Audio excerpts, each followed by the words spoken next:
Hi, it's Kim here from KMA Accountancy, and I want to talk to you about marginal gains, the 1%.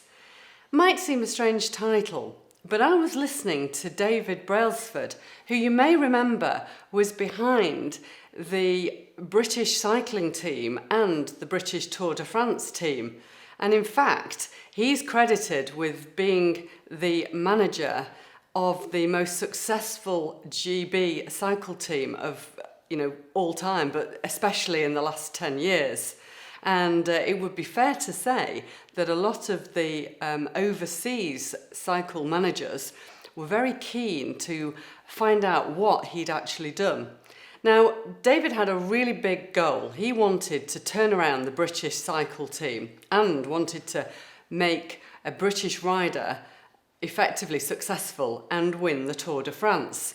So what he did with obviously his advisors was he looked at what he needed to do in order to win and what that meant in terms of times, and worked it backwards and worked out that just small marginal gains in different areas would all added together make a massive impact. So he looked at, for example, not only the fitness of the riders, how they trained, the ergonomics, the weights of the tyres, the nutrition of the riders, their training programs, their fitness.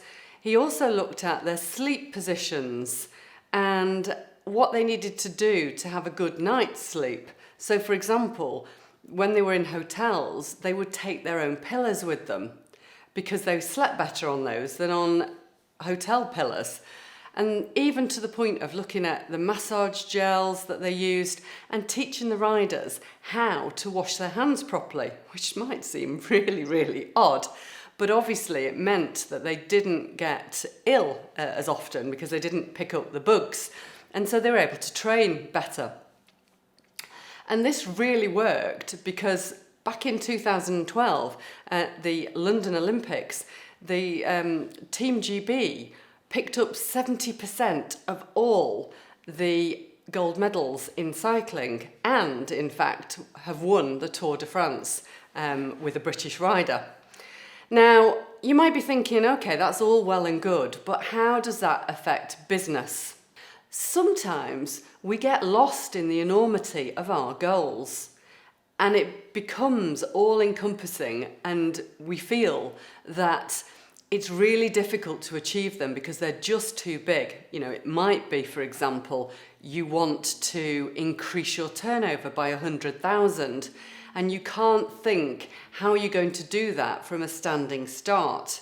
Whereas if you actually broke those down and stopped thinking about the enormity and thought about, let's just make small tweaks and small changes across a number of areas on a daily basis, you'd be able to achieve it. For example, if you wanted to increase your profitability of your business, what you could do is look at the numbers of customers, look at the price that you're charging the customers, look at what customers are buying from you and tweak how often they're buying, also tweak what they're buying from you and get them to perhaps buy a little bit more each time.